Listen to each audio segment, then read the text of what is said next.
Hello and welcome to the Guardian Football Weekly. There were two football matches in the Champions League last night. One was absolutely brilliant. At the Allianz, Bayern 4, Real Madrid 3, 6-4 on aggregate in the end for the Germans. They went into the game ahead, stayed ahead for 30 seconds before Real Madrid levelled it up. Arda Güler's lovely finish after Manuel Neuer's mistake. Bayern came back, Güler put Madrid up again, Kane for 2-2 and Mbappe 4 minutes later. Then Camavinga got a soft yellow card, Luis Diaz scored, Michael Elise wrapped it all up. Bayern deserved it, Real Madrid are blaming it all on the ref for a change, but thank you everyone involved. 10 out of 10, a tour de force. Meanwhile, at the Emirates, Arsenal did enough, just enough. Arteta called for fire, there wasn't even a spark, but they are in the semi-finals of the Champions League, the only Premier League side to be there. They defended pretty well, they do defend pretty well. The rest of it isn't pretty. You don't have to watch. I mean, we have to watch it. Cue existential questions about the point of it all. We'll look ahead to the title decider at the Etihad. How will Arsenal approach that one? Defensively, you'd imagine. There's the biggest Merseyside derby for a while. Roberto De Zerbi's inevitable defeat at the hands of Brighton. And some big live show news for the pod. All that plus your questions. And that's today's Guardian Football Weekly. On the panel today, Barry Glendenning, welcome. Hello. Hello, Johnny Liew. Hi, Max. And good morning, Archie Rhind-Tutt. Hey, Max. We begin at the Allianz, Bayern 4, Real Madrid 3. And one of those games I really don't know how to analyse because it was so thrilling. Archie, my notes are in chronological order, but go where you want. What a brilliant game of football.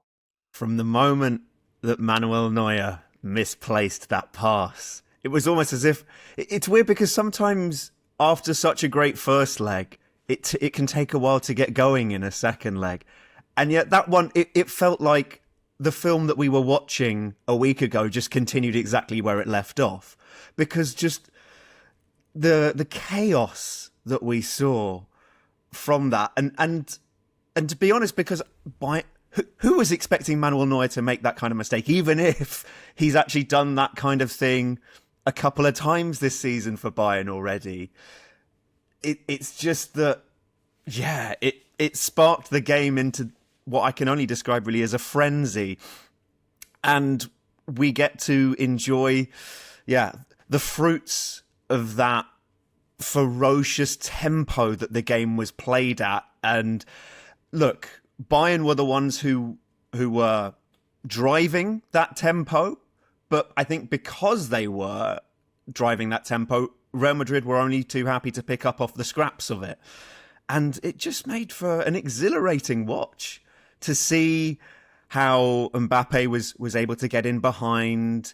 Kylian Mbappe is a player you want to see open up in terms of on his speed, and when he's given that amount of space, then it is fun. But yeah, I'm also kind of at a loss as to where to really start to pick apart that first half. Whether it's, Andre Lunin's goalkeeping as well for the first Bayern goal. Weird, at the corner. Isn't it? He's like running back, isn't it? Like you're like, where were you? Because you shouldn't be. I've never seen a keeper sort of be running. It's almost like he's making a late far post run or something. Yeah, no, it's bizarre. But and you realise that actually it's Trent Alexander-Arnold who's blocking him off, and the way that Pavlovic just literally has to stick his head out to score it. But yeah, it was. You want to see these players play at that kind of tempo. That is when football is at its most fun, I think. So yeah, look. Ultimately, the game really disappointingly slowed down at halftime, albeit not surprisingly, given how intense everything was. And the moment that decides it is the red card, albeit I think it is a red card because, like, Real Madrid had done plenty of those microaggressions during the game and just hadn't been caught. And this time they were. And I think the only thing that's happened here really is that Real Madrid were treated like a normal team in terms of that's a yellow card offence for everyone else. It's just they look a bit surprised that they've been done for it. They're certainly taking it like anyone else would take it. Barry, what did you make of this game, Barry? Loved it. I mean, it was fantastic. Both legs of the tie were brilliant. Last night we had slapstick goalkeeping, we had brilliant goalkeeping, goals of the very highest quality, near misses, red cards, seesaw and scoreline, post-match tears and recriminations. And then in the other game, crickets, tumbleweed. You know. And I was actually wondering, I was thinking, will Max have this top of the running order, or will it be Arsenal? And I was thinking, it has to be this. And I noticed that Champions League match of the day also had this game gave it top billing, despite the presence of a Premier League side playing in the other game. But it was just wonderful. I mean, some of the goals, Arda Güler's finish from the Neuer mistake was the way he curled that ball into the top corner from whatever, 35, 40 yards. Brilliant. His free kick was brilliant. There seems to be a debate over whether Neuer should have done better. I don't think there was much more he could do. The Mbappe goal that involved Bellingham, Vinny Jr. and playing the cross into Mbappe, like the acceleration to take himself past, I think it was up in Meccano, unbelievable. It was like a video game cheat code.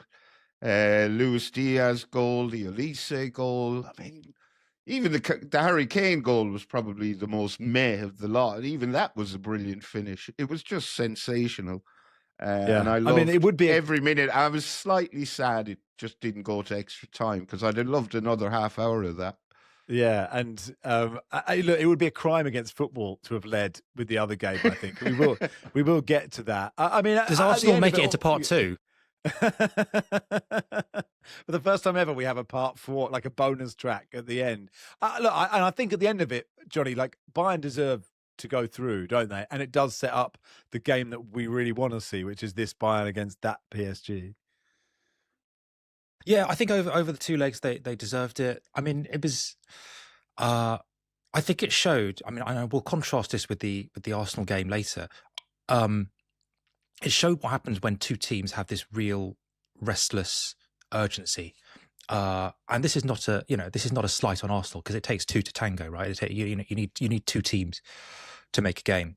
But this is what happens when you have incredible attacking players, given the license and the freedom, and importantly the game situation, to roam and just do incredible things. I mean, one thing we haven't mentioned yet is that there was a cross by Trent Alexander-Arnold for Mbappe, which is like unbelievable. Just this clips, it's a skimming cross that just arced perfectly for Mbappe, who could well have scored. But yeah, I think Bayern are, I think Bayern have had the more complete season so far, so they deserve it on that basis, and I think they deserve it over the 2 legs. And I guess for producing the decisive moments, I think when it gets to sort of the 80th minute, and you still think Madrid have probably 10-man Madrid away from home, they might end up just grinding this out, even doing it on penalties. But being able to produce that moment of quality with Musiala laying it off at Diaz, and then Elise, who again we haven't mentioned that much, who was unbelievable. So much of what Bayern did went through him. They are a great team to watch. Companies Bayern, like just as a brilliant team, domestically and in Europe. For all that, I still think Paris will absolutely take them to the cleaners. Wow. Because I don't know. I think Paris are so much smarter than Madrid were here. They're so much more together and on it. And what we saw from them at Anfield, the discipline, just all the parts working together, being able to do every part of the game well. I think Bayern are one of those teams that they're going to concede goals, and Paris are just perfectly primed to hit them in those areas where they're slightly fragile. Bayern's best half of the season came away at PSG when they won 2-1 earlier in the Champions League, and I'm interested to see how they're able to. I mean, look, in the second half of that, they had Luis Diaz had been sent off, so it made it a very difficult game to analyse. And I do think that Johnny's right in that PSG can defend better and are willing to suffer more as a unit than Real Madrid are. The idea of a unit is not really a thing at Real Madrid. But I think it's also just worth highlighting how significant a moment this was for Bayern, because when they win most of the times, it's not that close, and they don't get to do it in the 90th minute. And the fact that it was at home as well, there are people who've been going to the Allianz Arena for longer than I have, who are saying that this was probably one of the best nights there in terms of atmosphere.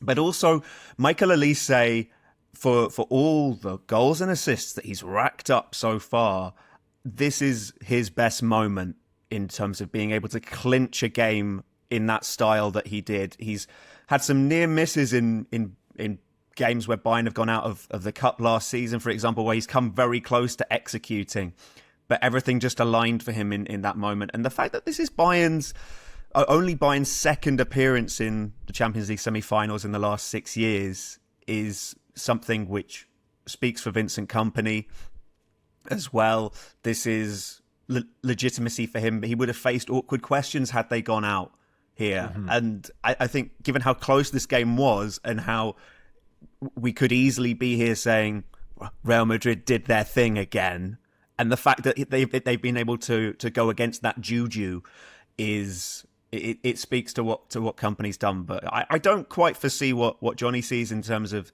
them being torn apart, but I think that it's going to be a cracking game.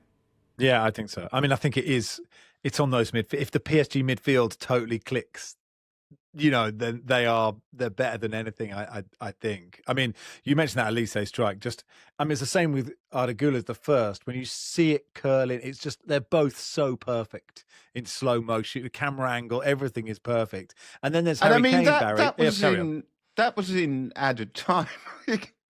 I thought, Kane plays in the ball. You would think, he'll go for the corner just to run down the clock. Oh, does he? Heck no. Straight towards goal and curls it past. Did you see what Kane was saying? No. Kane, when he gives him the ball, is going, okay, Michael, calm down now. Calm down. And that's the thing about Olise, is that he just goes off onto his own rainbow road and goes, well, I'm actually going to go do this. I don't know if you've seen what he does before games when he comes out to warm up, where he gets the ball and he hoofs it about a mile into the air. And there have been times this season, like there was once where it landed right next to Kompany in the interview, and Olise kind of goes over sheepishly and goes, sorry.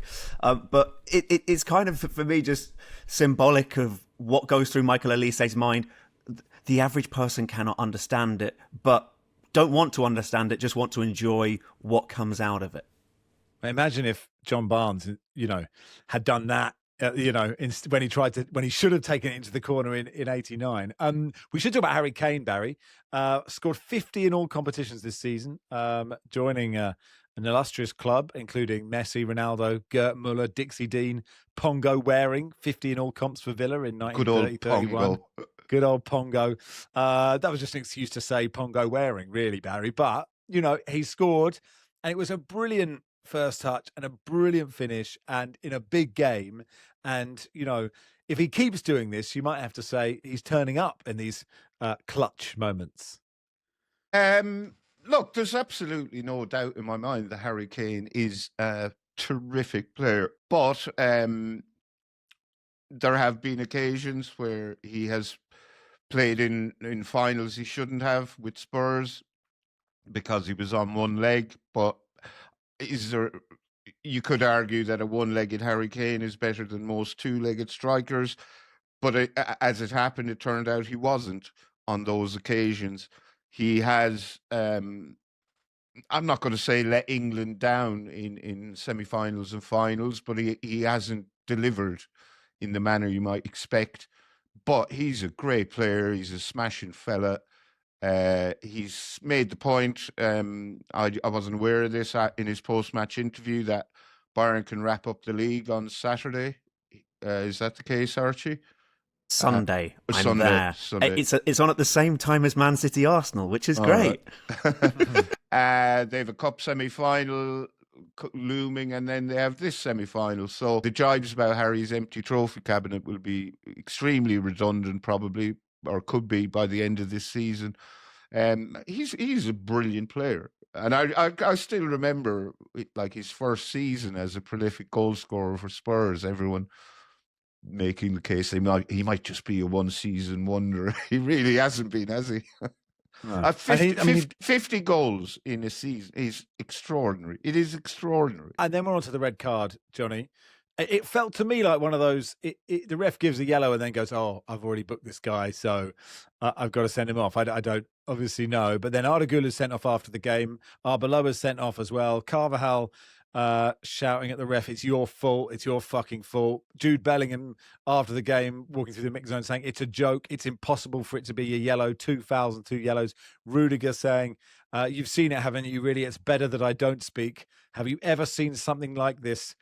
Ugh is the transcription, UGH. Jack says, does the fact that I really love watching Real Madrid players throw a tantrum make me a bad person? I suppose you would be annoyed because it's soft, but I don't know. I mean, I can see why he got a yellow, Johnny. Yeah, it's one of those that referees so rarely give as a second yellow. It's always given as a first yellow, or almost always given as a first yellow, but it's so rarely given as a second because of, and especially in a game of this consequence against what you have to say is a club of this consequence. But then I think he forgets. The referee just forgets, doesn't he? And you think, oh no, I've got to send him off now. I've got to send him off for this. And to be fair, he doesn't hesitate, and it's pretty silly from Camavinga, who had a difficult second half and has had a very difficult season. A lot of Madrid's accounts saying that this was the night when he may well have played himself out of Madrid. Tchouaméni was suspended; he didn't even get a start, and this obviously won't have helped his case. With Madrid, I think there was a certain. Do you remember when there was this kind of refereeing controversy last season, and Valverde had to come out and apologise to Madrid fans for not berating the referee enough. So, he initially came out and said, these things can go either way. And that such was the opprobrium and the dismay from Madrid fans that he hadn't lent into the conspiracy theory industrial complex, that he then had to come out and revise his statement, say, yes, of course, any previous statements I may have made were completely coincidental. We are the subject of decisions that are totally unacceptable against us. And there's kind of Rudiger upsetting the ice cart in the Super Copa, in the Copa del Rey final. That there is an expectation, I think, for Madrid players that they will publicly perform this kind of wounded swan dance after a big defeat. I don't think it's very healthy for them, actually. As a club, I think that the psyche of that club is all wrong at the moment. The balance of power, as Alonso found out, is totally weighted in favour of the players. There are reports that he called this club unmanageable, or this group of players unmanageable shortly before he left. So there are a lot of problems to sort out there. Not least, how do you? I still think they haven't fixed the puzzle of how you get the best out of Mbappe and Vinicius and Bellingham, and the incredible pressure that puts on the players behind them. Arbeloa will probably pay for this, with his job at the end of the season. They will rage and they will fume, and they'll end the season with no trophies, and there'll be another summer of refresh and probably a big tranche of fresh Galacticos. The quote from Alonso about them being unmanageable, or the alleged quote, and one moment sticks out in my mind last night, is when Real Madrid went 3-2 up, and the camera pans to Arbeloa, and he's trying to get a message out, and he just can't get it out there to the players because they're not listening. And you just see him kind of exasperated, turning away as if he's trying to tell the toddlers to tidy up their room. But no, we're just doing what we want. Right? We don't care what you have to say. And it's so childish, right? It's so childish. And it's and it will cost them. Like I don't know at what point, and I know Real Madrid have won a lot of stuff, but for these players right now, will ever go, actually, we perhaps should have listened to a coach to have some tactics, or it's the first time in 16 years that they will have back-to-back trophyless seasons. I wonder if that can help hammer it in. But I do think as well, what we've seen from Real Madrid is that if you take out the older heads who have the ability to control the tempo of the game a bit more in Kroos and Modric, then this is what you're left with.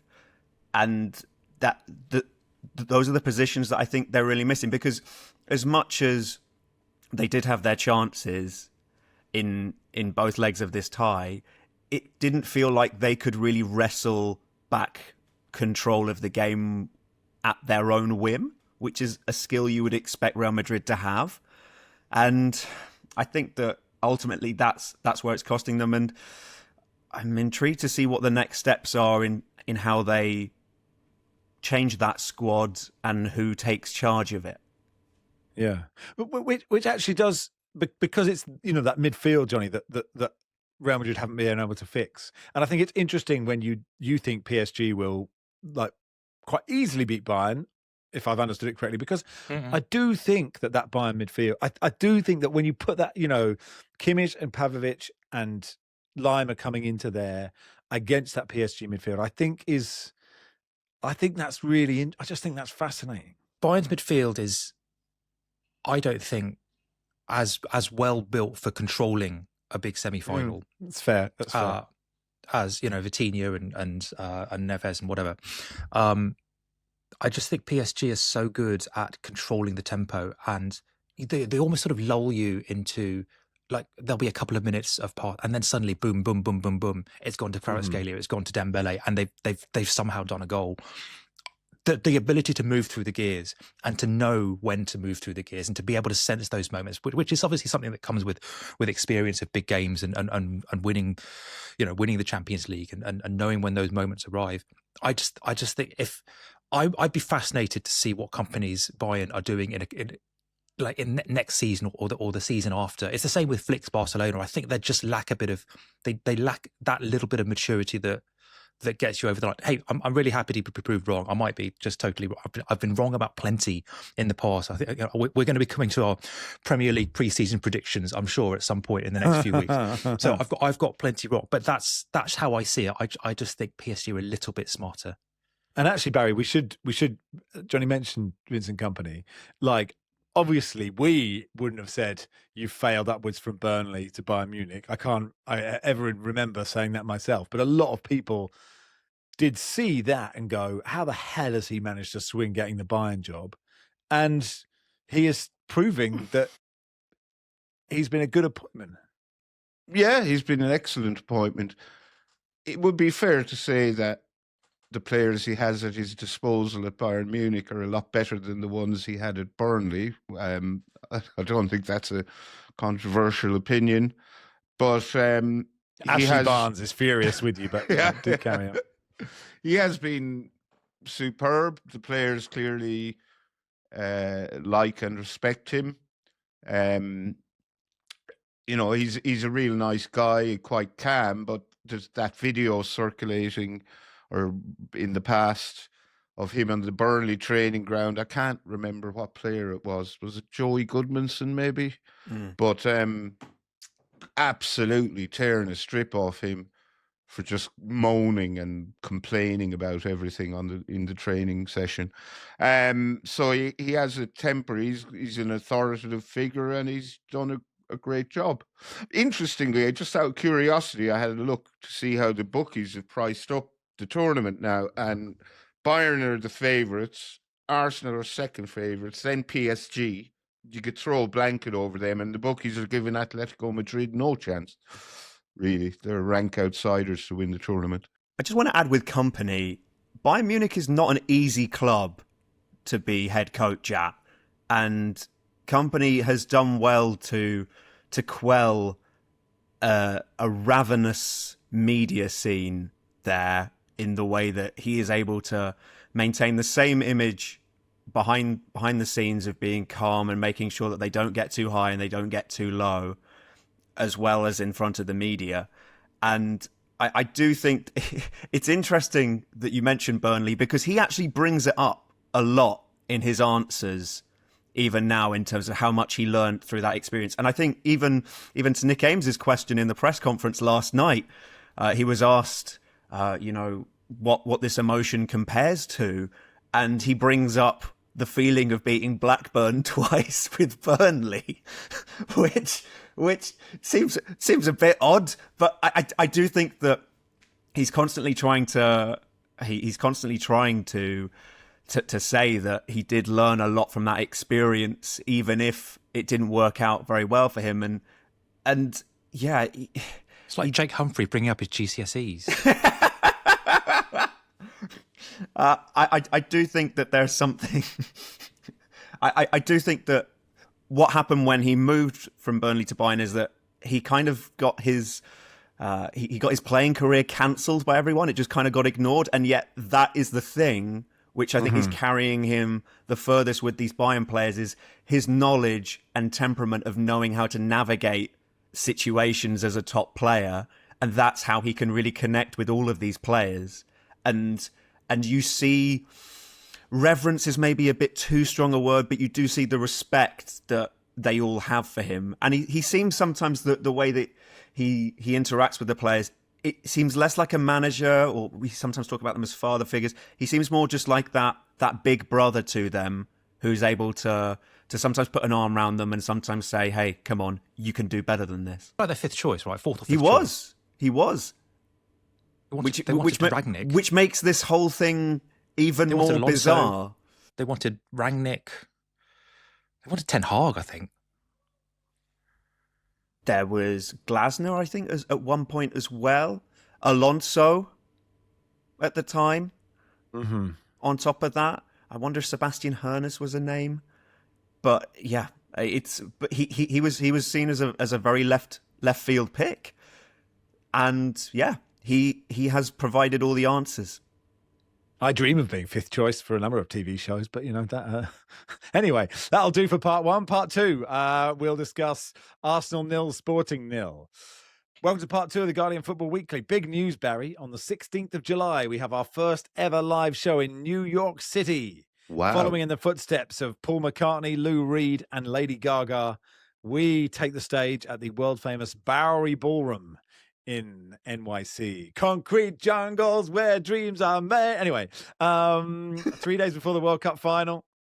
So it's me and you. Not sure who else, but we'll have a panel. Don't you worry. And you can get tickets. Presumably Zoran Mamdani will be there because he's a big fan. You'd hope so. The Guardian. Yeah, he can be on the panel. TheGuardian.com/Football Weekly Live if you would like to come. Let's sell out New York City. New York! Are you looking... Yeah, of course. And I think that's how they'll like us to begin. Putting on cod New York accents, going, you're talking to me. Anyway. This is the first I've heard of this show, Max. So, yeah. While it would have been nice to be consulted, I would like to say that I am available and I'm already very excited. Yeah, we are looking forward to it. I mean, I didn't know until I looked at the script and it had a link and I was like, oh, okay. And I checked the link and it seems to be working. So there you go. Come along. It'll be nice to see you. New Yorkers. We've got to stop this. You are doing a lot to put off talking about Arsenal. Okay, I am. Well, do you know what, Archie? You mentioned in part one suffering as a unit, and boy did we all suffer as a unit. I mean, Johnny, you can start. Should we focus on the positives are, right? They are through to the semi-finals of the Champions League. They're still top of the Premier League. They're through to the semi-final of the Champions League. They defended well. They are good without the ball. 8 clean sheets in the Champions League. I mean, I suppose it. Well, if I may, Max, please, Barry. They're such a strange team. Like, they're top of the league. They're in the semi-finals of the Champions League. But all we and others seem to spend our time talking about, with no little justification, is how terrible they are. And it's just mad. Watching them is an ordeal for everyone, especially their own fans. But again, top of the league in the semi-finals of the Champions League. And I just can't get my head around Arsenal at all. I hate watching them. They don't entertain me in the slightest. And if you say that out loud, you get pelters. And, you know, but that is my opinion. If I have to sit down and watch an Arsenal game, I don't do with anything approaching relish. And I cannot remember the last time an Arsenal performance got me sort of out of my seat or anywhere near the edge of my seat. I was thinking for the Arsenal fans, I mean, it's just so much anxiety that it is really like waiting for a loved one to come out of surgery. And the only good bit is at the end when the doctor says it was a success and you can go, oh, thank God for that. And Barney wrote, it can feel like trying to win by default, to win by drowning slightly more slowly than the other guy. No one has ever advanced on so many fronts playing quite like this. What are your thoughts, Johnny? I think it's all very fair, to be honest. I wouldn't. I think there's an assumption that Sporting were just there for, they were patsies. They were just there to be put away. Obviously, if Arsenal had scored an early goal and made that tie safe early on, and maybe scored 3 or 4, that it would have changed not just the feeling around it, but the narrative over the next few days going into that City game. But Sporting, as we saw, are not a bad side. It's not. Plenty of teams have tried to shut them down in the Champions League this season, and not many have succeeded. And this is Arsenal's, I guess, their underrated strength, right? Is they are able to shut down teams. They are able to extinguish teams to the point where your only real option against them is to low block and try and frustrate them. Styles make fights. This was, ultimately a very asymmetric tie, which was always going to end up like this. I fear Arsenal Atletico might be the same, although Atletico obviously have a lot more to them going forward. But it is there are two separate issues here. Everyone talks about the angst and the suffering and the fans tearing their hair out and the narrative creeping in. The narratives creeping in about how they're terrible leaders and they're playing terrible football. And I think that that is almost separate to what is clearly going on in that team, which is there is such a lack of creative spark. There is like long balls to Gyökeres, who is not really a target man, which I think betrays a lack of ideas. And there are no star players that are coming forward. Title winning teams have star players who stand up and say, I'm just going to bang one in from 20 yards now. I'm going to do something extraordinary. And this is a team that basically doesn't have that, doesn't have those sort of players, or those players aren't coming forward right now and almost have to grind out games. They have to play almost this negative, what is it Barney called it? Starmer ball. Because it's as early this season at Liverpool, and he's dead right. It is Starmer ball at the moment. And it is the only real alternative available to them. And Arteta is basically working with what he has. A knackered squad, by the way. They look utterly, like they physically shagged out. And I think that's having a big impact on it. But yeah, they're top of the league and they're in the Champions League semi-final. I'd have them as favourites just because I think Atletico are probably the weakest of the 4 teams left. And they still have the potential to make everyone look really, really stupid. And I think that should be what fires them up. I'd back Atletico over Arsenal right now, and particularly because of the brand of chaos that Atletico can initiate and embrace is something that I think Arsenal would not face with any real relish. I'd also just add, I've been monitoring Arsenal's corner success rate of late and seen how... God, you're really living, Archie, aren't you? Right? Well, I tell you what, Max, this is what having to go to Southampton for 2 nights and realising, I've probably got the time to look this up. Let's have a look.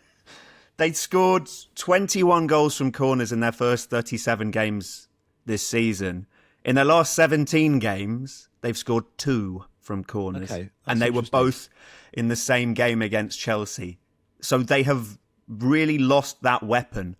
And that's 2 goals of their last 28 have been from corners compared to 20, I think it was, of 80. Was it 21 of 80? So I think that them losing their mojo from corners as well, I think has affected them because it's making them, it's putting that extra reliance on their open play performance. And they can't deal with that right now because they don't have Odegaard and Saka in top form. In fact, I mean, where is Bukayo Saka? We don't know what the injury status is on him. Is that going to be a World Cup issue? Question mark. Who knows? I mean, isn't the?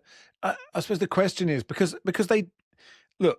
Sporting didn't score against the Barry, but Sporting had chances in this game, and I guess the question Sporting is, should have had a penalty. By the way, it was another one of those not enough fouls where Mosquera was pushed Maxi Rahu in the back at the far post as he was trying to get to a cross. That should have been a penalty, and I don't know why it wasn't given. Yeah, so my only thought about that one was the ball was quite a long way away. I know it doesn't matter, but in sort of that seems to matter. But but my question is, Sporting had some chances, right? So I agree with Johnny that Sporting actually are a really good team, and I don't know how big a step up Atleti is. I think it is a step up, but I don't think there's a chasm between Atleti and Sporting. But like, if you keep playing like this, you will eventually come up against a team that will create chances, however good you are defensively, right? And in purely in the Champions League, that will be Arsenal's problem, I think. Well, I suspect it will be a problem for them closer to home on Sunday afternoon, and we'll see how that goes. But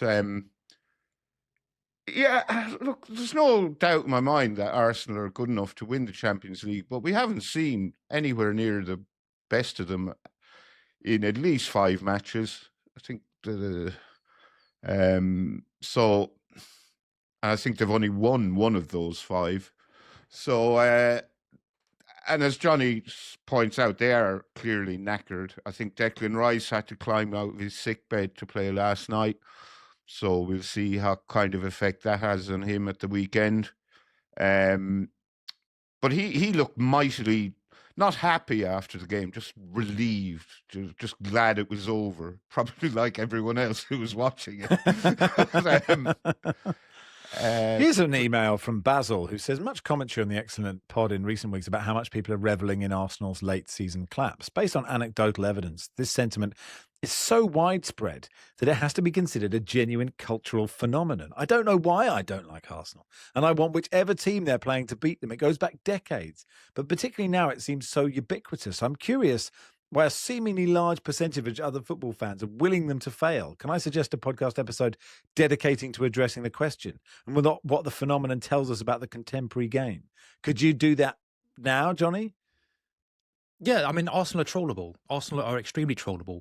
That's always been, I think, their Achilles heel. There are so many people that are really emotionally invested in them tripping up. You actually see it like the last kind of few days, last week or so, as Eze got asked before the game, what do you think about people who don't think Arsenal's style is great, who think that they're not very good? Arteta's now getting Arteta, I think, slightly pointed answer last night about how the coverage that they've been getting is you would expect them to be a team in the bottom 3. I think that is beginning to creep through the windows, all of that external noise. But it's because Arsenal are a sort of, you can get a rise out of Arsenal. This is probably going to get clipped up and put on a vertical video site somewhere, because Arsenal fans are just they will reliably rage at anything. You'll get like 3,000 comments going like, "Who is this journo? Who is this Arsenal hating journo?" I mean, you see the Arsenal scarf in the background. That's my wife's Arsenal scarf. I live around the corner from the Emirates, so you can't tell me anything. You can't tell me anything about Arsenal that I don't already know. That there is a really seething pot of. Is it significantly more for them than any team is trollable, right? But a lot of Arsenal fans seem to care what other people who don't support Arsenal think of Arsenal far more than, say, I care about what anyone thinks about Sunderland, or you care about what anyone thinks of Cambridge or Spurs. And I don't understand why they care what I think or Johnny thinks or Archie thinks about Arsenal. Why would you? Arsenal and Liverpool, I think, are the two fan bases that really coagulated at a time when social media online, at a time when social media was becoming huge, was becoming almost the dominant way of consuming the game. It was Liverpool. A lot of that, the energy that went into getting out Hicks and Gillette, and Arsenal under the late Wenger years, that coincided with the rise of the internet and social media, and I think that created an incredibly online, incredibly plugged in fan base, and also a target for other fan bases to attack. Sure, but there's always a danger that, because although you may live next to the Emirates, I don't, there's always a danger that 4 people on a Zoom call commenting on this are reacting so much to social media. And although social media is now part of real life, you almost can't separate them, I guess. But like, you've always got to be aware that there might be lots of Arsenal fans going to the game who don't sit on Instagram all day calling you a bell whiff or a snowflake or Sorry, Archie, you wanted to come in. I mean, that is one thing about comments, is I discover insults that I didn't know were insults. Which I've had them all. So I think there's also something quite simple at play here, which is, I think that you don't want your mates' teams to win, and that because you know that they'll go on about it. And I think that most people don't know as many City fans as they know Arsenal fans, and I think that I think that can have a role in it, in terms of what's your immediate environment. And I cannot deal with them going on about how good they are, blah blah blah. And I think still there is something about the character of a fan base and how they behave from what Johnny's saying. I think that still plays into it, but I still think that also immediate environment and just a simple I just want peace, and I know that if Arsenal win, then I am not going to have my peace, and Sure. I can't deal with that. Yeah. I mean, I suppose, and I've said this before, but I think a lot with the Premier League is we and because Arsenal would be a new winner of the Premier League for so many years compared to City, and City have those charges, and yet we're just used to City winning, so it's just not as a neutral. Even though I'm a Spurs fan, but I don't hate Arsenal. That's not it. But it is objectively funny if they come second again, I think, especially the way that the season is panning out. Anyway, tonight in the Europa League, Bologna are 3-1 up on that. Forest.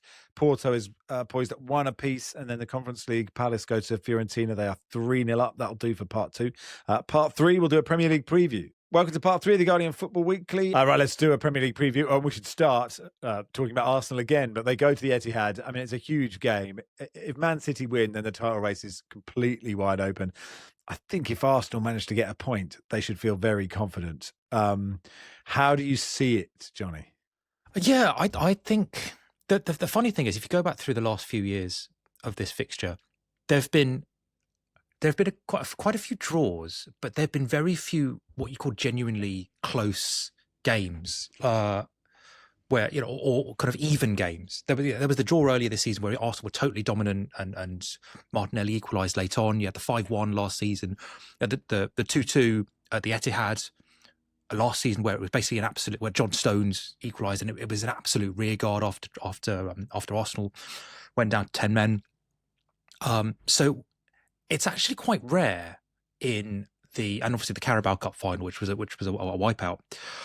So it's rare that we've seen these two teams properly going at each other at their peak, properly going at each other in the way that you would associate with the City Liverpool games, the great Guardiola Klopp era.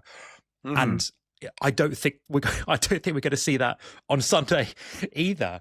I think we're going to see Arsenal, who an Arsenal team trying to cling on, and a City team who are essentially going to try and break them down, who are going to try and essentially get enough dangerous balls in enough dangerous areas. It might be one of those where Arsenal finally have some space to play in. They might find that kind of liberating, but I don't really associate Arsenal with the word liberating at the moment. So obviously they would love a draw. I think their best chance of getting a draw is not playing for a draw. Right.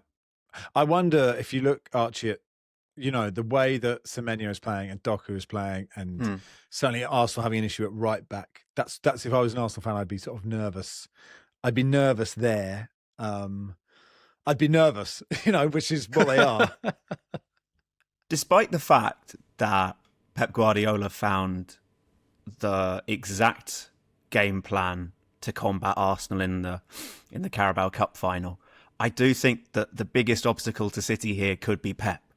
And all he needs to do is do exactly what they've been doing of late.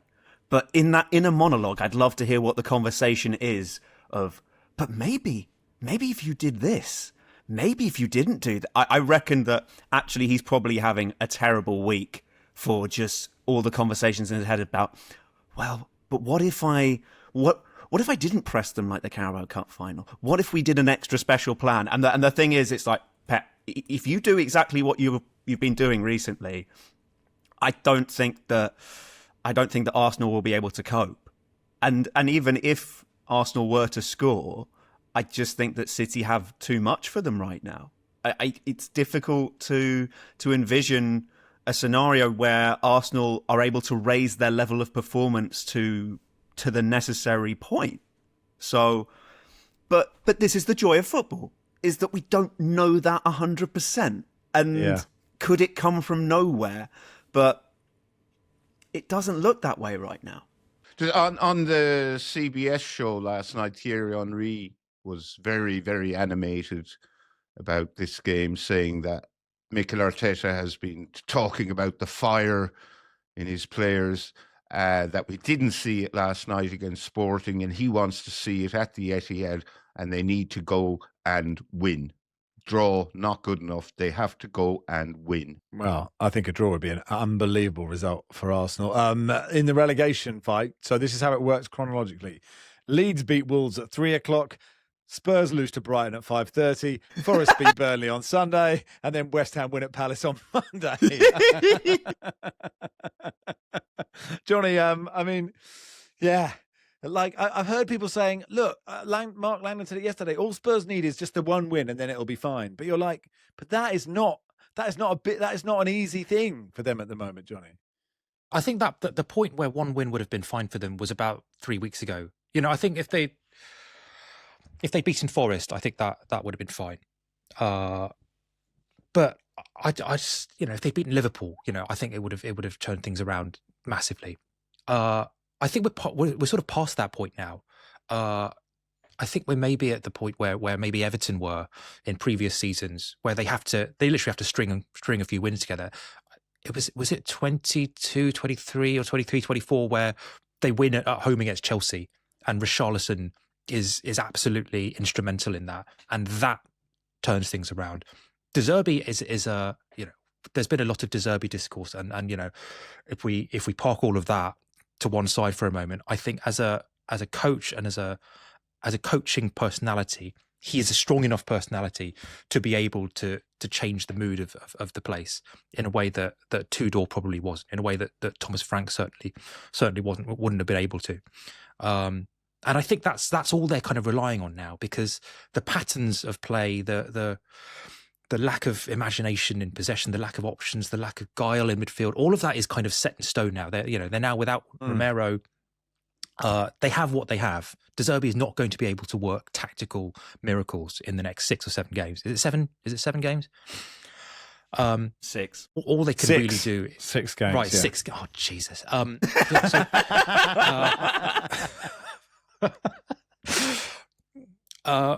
All he could do is just send, hit and hope. Send them out there with the right messages and with a sense of their own of the standards that are required.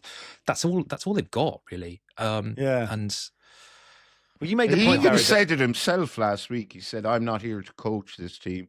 I'm here to be a big brother and a father figure and sort their heads out." It's almost like they should have appointed a psychologist or a psychiatrist rather than a football coach. I think you made a really good point, Barry, which is other teams are really invested in relegating them. Like Brighton are really good. Brighton do have patterns of play. They're a really good football team. But, especially with the De Zerbi factor, they will be absolutely bang up for going and winning there. Yeah, and they're on a run of 5 Premier League wins out of 6. They've scored 14 goals in their last 5 games against Spurs. It's obviously, as you say, the De Zerbi derby. But I do believe that other teams want to send Spurs down in a way they don't really care about Leeds or West Ham or Burnley or whoever else goes with them. Welbeck will score. Oh yeah. Yeah, and so will Gross. And so will Mats Vipper. Adingra will get a couple. Minter will get 3. Is Adingra still playing it? I don't know. No, he's at his second club since leaving. Right. Glenn Murray will be banging a couple. Bobby Zamora, Sarmiento. Everyone except Gordon Smith. And Smith must score. Oh, no. But, I mean, those fixtures for Leeds and Forest, they couldn't be nicer, home to Wolves and Burnley. So, if they both win, well, then Leeds are probably safe, aren't they? Forest are on 33 points. If they win, that takes them to 36. So then it will all be on Palace at home to West Ham, for the Champions League spots, Chelsea. Palace famously don't do very well after playing in Europe. They've only won 3 games out of 12.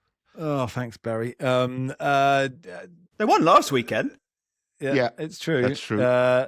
Chelsea Man United is on Saturday at 8:00 in those Champions League fixtures. The FA handed Harry Maguire an extra 1-match ban and £30,000 fine. The official report states that after being sent off against Bournemouth last month, Maguire approached the 4th official and shouted, "You're a joke. You're all a fucking joke." Let's hope Real Madrid, they haven't heard the Real Madrid chats from yesterday. That's how Max actually starts the pod, guys. People don't know that, but... Everton-Liverpool. I mean, we probably should have got to it sooner, Baz. This is a huge Merseyside derby, isn't it? Because Everton are 47 points. They're 5 points behind Liverpool. They could still finish above them. Yeah, they could. Everton don't win many Merseyside derbies these days. I think just 5 of the last 52, but they draw a lot of them. They're a very resilient side. They're much, much better than I thought they would be this season. David Moyes is a contender for Manager of the Year. I mean, he probably won't get it, obviously, but he's certainly in the conversation. And I would not be surprised if Everton come away with this from something. They probably need a win if they have serious notions of qualifying for the Champions League. Yeah, who's to say they won't win? This is Liverpool's first trip to Hill Dickinson Stadium as well, so be interesting. I'm looking forward to it. Yeah. Villa, Sunderland, Fulham go to Brentford. Do you want a Fulham minute, Archie? This is a derby as well, please. This is a derby which both teams care about, and I mean, we sing about Harry Wilson, given that he has had a run on Brentford in a quite spectacular manner, scoring against them in the last 3 games. He's done it again. Harry Wilson, he's done it again. And they like to taunt us with Jota. Well, in the past about Jota scoring in the final minute. They've sung about Diego Forlan with Atletico Madrid, and annoyingly, they had a really catchy song, which was "Bees Up, Fulham Down," when... Certainly better than "He's Done It Again, He's Done It Again." Barry, don't... You could really get into it. I know, right? That's the problem. You can really get into it. I bet as a Fulham fan, you're sort of humming along going, I can't sing it. But, if Knees Up Brother Brown starts anyway, you can't help yourself. It's really difficult. But yeah, we call them a bus stop in Hounslow. They berate us for being posh. And they look, even though there's only 3 points between us in the table, they look much better right now. Don't think Marco Silva is going to stay. Although I look down the table, I think you could have 9 different managers in the top 14 teams at the start of next season. Just if everything plays, like if Arsenal don't win the league, could Arteta go? Guardiola, could he be off? Like, I think the amount of managerial overhaul in the summer could be massive in the Premier League. They'll actually need a merry-go-round, won't they? It'll be fun. Yes, they can ship one in on Sky Sports News. At Newcastle, Bournemouth, there are reports that the Saudis are pulling out of Live Golf. They've denied it. But I guess some Newcastle fans might be slightly wary that, they've got a new 5-year plan, apparently, PIF, streamlining things. So it'll be interesting to see what happens regards Newcastle United with that. Reg says, obviously, Northampton's relegation is the main story from last night. How do you think the Cobblers will cope in League Two? Yeah, 2 games in League One last night. Luton won 2-1 at Northampton, so Northampton will be relegated at the end of the season. A huge game in League Two tonight. 8 p.m. kickoff on Sky Sports. Bromley versus Cambridge United, first v third. Absolutely enormous. I'm terrified. We have a goalkeeper on an emergency 7-day loan from Preston. And whenever you get anyone from any other club, you just get replies from their fans going, I'm really sorry, you've got this player. So anyway, we'll see how that's going. Up the use. And Coventry could be promoted if they get a point at Blackburn on Friday night. So we're going to do a big EFL pod on Tuesday. We'll finish with this email from Jack. A very excited Hammer. Blimey, we haven't had many of them. Hello, my brother-in-law Dan and his hero wife Lucy have just welcomed their daughter Wanda into the world. Dan and I have bonded endlessly over Football Weekly over the years, attending 3 live shows together in various states of disarray. He was kind enough to get me a lovely, cynical Barry shout-out when I married his sister a few years ago. If Barry or any fellow panellist had any words of life wisdom for Dan, Lucy and new arrival Wanda, who will most likely live the ups and downs of a Fulham supporter, it would be lovely to hear them. I could either go to Archie on the ups and downs of a Fulham supporter or Barry to just say, your life is over. Now you have a child. It's hard to know where to go. But with all due respect, Archie. You're the one that complains relentlessly about the vicissitudes of parenthood. I don't have any children, so I don't have any particular wisdom to impart. I would recommend that neither Dan, Lucy or Wanda run a half marathon or any distance over 4 miles. I think it's frowned upon if you enter your 0-year-old into a half marathon. I did see a guy on Sunday pushing his child. Well, presumably it was his child in a pram. Oh, right. Or a go-kart, buggy, whatever you call them. Go-kart's fun, isn't it? Yeah, around the course. So, wow. And that child did it in quicker time than I did. Fair enough. Did it start in Strava to impress its mates at Kinder? Who knows? Anyway, look, good luck, Dan and Lucy. May you have a wonderful time. The days are long and the weeks are also long. Can I just quickly mention what Fortuna Düsseldorf did? Yes. Because Fortuna Düsseldorf sacked their coach, Markus Anfang, which means beginning in German, and they replaced him with Alexander Ender, which means end. So it was the end for the beginning, but the beginning for the end. It's really lovely. And actually, Archie, sorry, on that, we should have mentioned Union Berlin appointing the first female manager in the Bundesliga. Can you do a minute on that for us? Can? Marie-Louise Etter is stepping up to be head coach for the final 5 games of the season. She was due to be coaching the Union women's team from the start of next season. It's not been ruled out that she doesn't take this job for longer. There have been predictable sexist comments, which have been aimed in the comment sections, not really seen it in the media, albeit in the media, 1 or 2 people saying, well, how will this experiment go? And you think, well, you wouldn't describe it like that if this was a man taking over. But she has all the relevant experience. It shouldn't really be a talking point. Just really hope that it goes well for her. She's been an assistant coach at the club already a few years ago. She's been coaching the under-19s this season. And this weekend, home game against Wolfsburg, who are well en route to relegation. They lost again last weekend. Union still have 1 or 2 issues, which is why they've sacked their coach, Stefan Baumgart. So, yeah, I should add that to talk of progression in Germany feels difficult this week, given that the German women's national team, one of their games is not being shown on free-to-air TV. It's on live stream. So to talk about there being that much progression of women's rights in football, it seems a bit far-fetched still. But it's a nice step.